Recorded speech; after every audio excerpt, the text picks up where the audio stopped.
Hey everyone, Grant here. This is the first video in a series on the essence of calculus, and I'll be publishing the following videos once per day for the next 10 days. The goal here, as the name suggests, is to really get the heart of the subject out in one binge-watchable set. But with a topic that's as broad as calculus, there's a lot of things that can mean, so here's what I have in mind specifically. Calculus has a lot of rules and formulas which are often presented as things to be memorized. Lots of derivative formulas, the product rule, the chain rule, implicit differentiation, the fact that integrals and derivatives are opposite, Taylor series, just a lot of things like that. And my goal is for you to come away feeling like you could have invented calculus yourself. That is, cover all those core ideas, but in a way that makes clear where they actually come from and what they really mean using an all-around visual approach.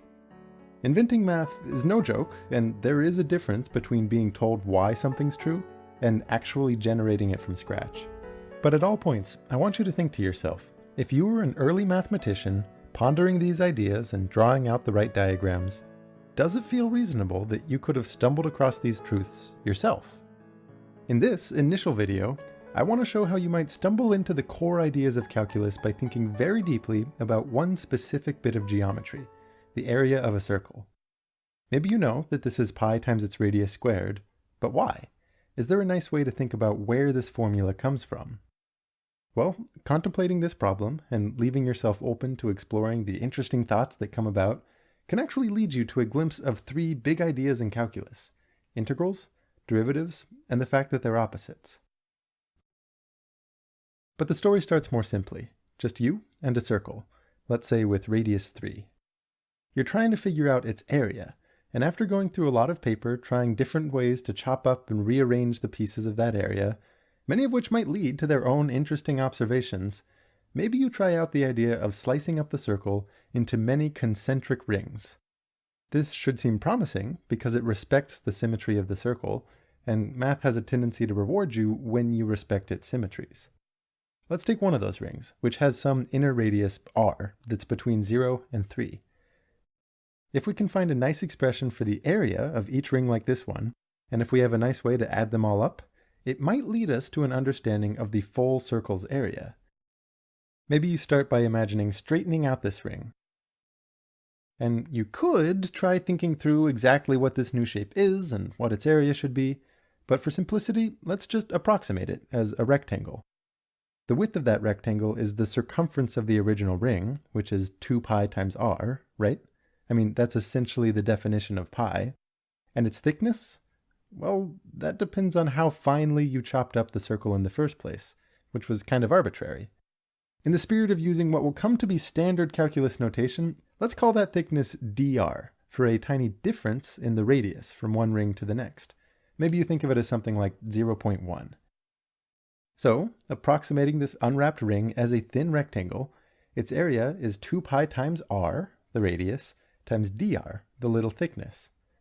And even though that's not perfect, for smaller and smaller choices of dr, this is actually going to be a better and better approximation for that area, since the top and the bottom sides of this shape are going to get closer and closer to being exactly the same length.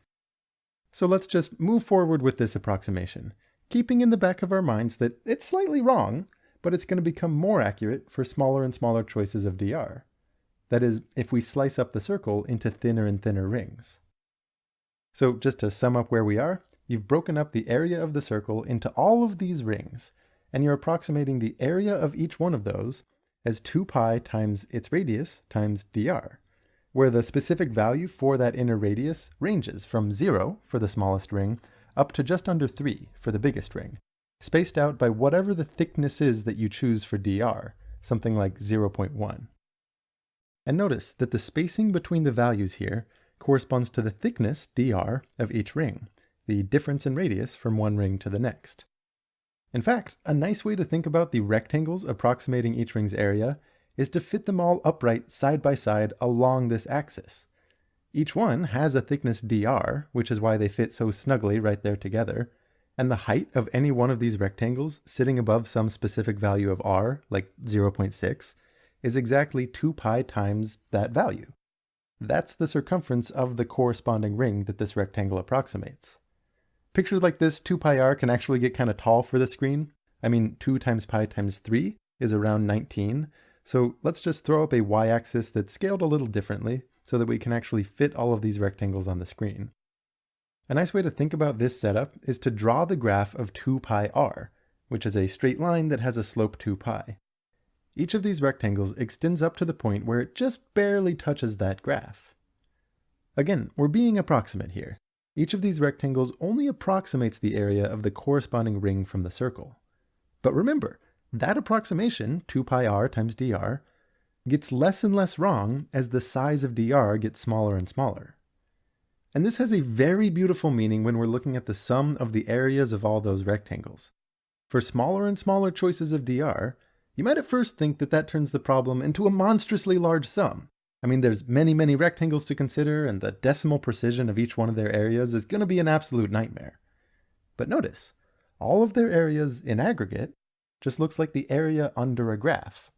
And that portion under the graph is just a triangle with a base of 3 and a height that's 2 pi times 3. So its area, 1/2 base times height, works out to be exactly pi times 3 squared. Or if the radius of our original circle was some other value, capital R, that area comes out to be pi times r squared. And that's the formula for the area of a circle. It doesn't matter who you are or what you typically think of math, that right there is a beautiful argument. But if you want to think like a mathematician here, you don't just care about finding the answer. You care about developing general problem-solving tools and techniques. So take a moment to meditate on what exactly just happened and why it worked. Because the way that we transitioned from something approximate to something precise is actually pretty subtle, and it cuts deep to what calculus is all about. You had this problem that could be approximated with the sum of many small numbers, each of which looked like 2 pi r times dr for values of r ranging between 0 and 3. Remember, the small number dr here represents our choice for the thickness of each ring, for example 0.1. And there are two important things to note here. First of all, not only is dr a factor in the quantities we're adding up, 2 pi r times dr, it also gives the spacing between the different values of r. And secondly, the smaller our choice for dr, the better the approximation. Adding all of those numbers could be seen in a different, pretty clever way as adding the areas of many thin rectangles sitting underneath a graph, the graph of the function 2 pi r in this case. Then, and this is key, by considering smaller and smaller choices for dr, corresponding to better and better approximations of the original problem, the sum, thought of as the aggregate area of those rectangles, approaches the area under the graph. And because of that, you can conclude that the answer to the original question, in full unapproximated precision, is exactly the same as the area underneath this graph. A lot of other hard problems in math and science can be broken down and approximated as the sum of many small quantities. Things like figuring out how far a car has traveled based on its velocity at each point in time. In a case like that, you might range through many different points in time, and at each one multiply the velocity at that time times a tiny change in time, dt, which would give the corresponding little bit of distance traveled during that little time. I'll talk through the details of examples like this later in the series, but at a high level, many of these types of problems turn out to be equivalent to finding the area under some graph, in much the same way that our circle problem did. This happens whenever the quantities that you're adding up, the one whose sum approximates the original problem, can be thought of as the areas of many thin rectangles sitting side by side like this. If finer and finer approximations of the original problem correspond to thinner and thinner rings, then the original problem is going to be equivalent to finding the area under some graph. Again, this is an idea we'll see in more detail later in the series, so don't worry if it's not 100% clear right now. The point now is that you, as the mathematician having just solved a problem by reframing it as the area under a graph, might start thinking about how to find the areas under other graphs. I mean, we were lucky in the circle problem that the relevant area turned out to be a triangle, but imagine instead something like a parabola, the graph of x squared. What's the area underneath that curve, say between the values of x equals 0 and x equals 3? Well, it's hard to think about, right? And let me reframe that question in a slightly different way. We'll fix that left endpoint in place at 0 and let the right endpoint vary. Are you able to find a function, a of x, that gives you the area under this parabola between 0 and x? A function, a of x, like this, is called an integral of x squared. Calculus holds within it the tools to figure out what an integral like this is, but right now, it's just a mystery function to us. We know it gives the area under the graph of x squared between some fixed left point and some variable right point, but we don't know what it is. And again, the reason we care about this kind of question is not just for the sake of asking hard geometry questions. It's because many practical problems that can be approximated by adding up a large number of small things can be reframed as a question about an area under a certain graph. And I'll tell you right now that finding this area, this integral function, is genuinely hard. And whenever you come across a genuinely hard question in math, a good policy is to not try too hard to get at the answer directly, since usually you just end up banging your head against a wall. Instead, play around with the idea, with no particular goal in mind. Spend some time building up familiarity with the interplay between the function defining the graph, in this case x squared, and the function giving the area. In that playful spirit, if you're lucky, here's something that you might notice. When you slightly increase x by some tiny nudge, dx, look at the resulting change in area, represented with this sliver that I'm going to call dA, for a tiny difference in area. That sliver can be pretty well approximated with a rectangle, one whose height is x squared and whose width is dx. And the smaller the size of that nudge, dx, the more that sliver actually looks like a rectangle.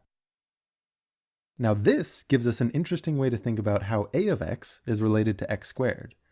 A change to the output of a, this little dA, is about equal to x squared, where x is whatever input you started at, times dx, the little nudge to the input that caused a to change. Or rearranged, dA divided by dx, the ratio of a tiny change in a to the tiny change in x that caused it, is approximately whatever x squared is at that point. And that's an approximation that should get better and better for smaller and smaller choices of dx. In other words, we don't know what a of x is. That remains a mystery.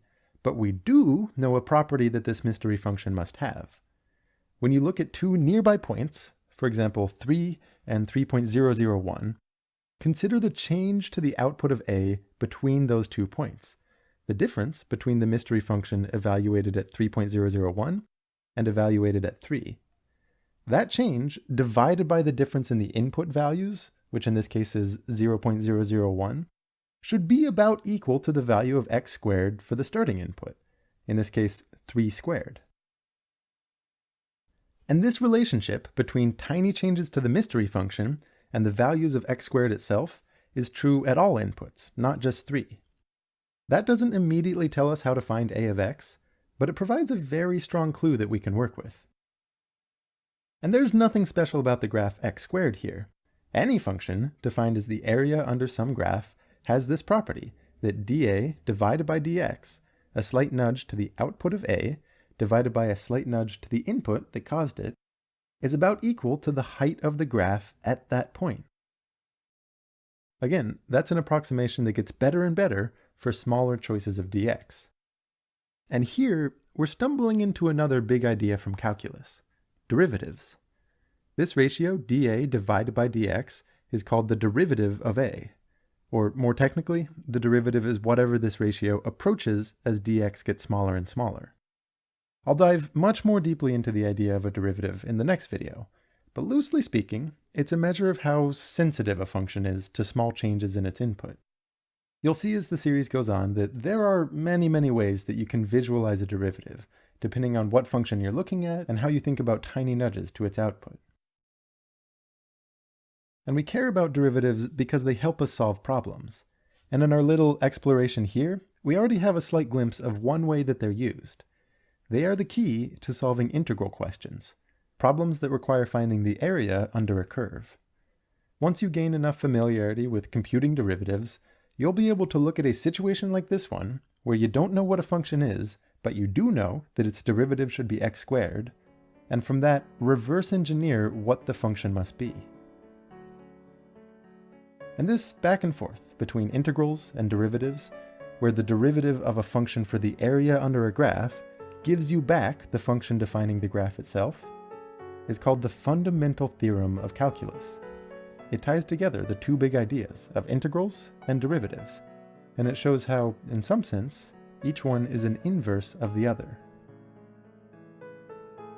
All of this is only a high-level view, just a peek at some of the core ideas that emerge in calculus. And what follows in this series are the details for derivatives and integrals and more. At all points, I want you to feel that you could have invented calculus yourself. That if you drew the right pictures and played with each idea in just the right way, these formulas and rules and constructs that are presented could have just as easily popped out naturally from your own explorations.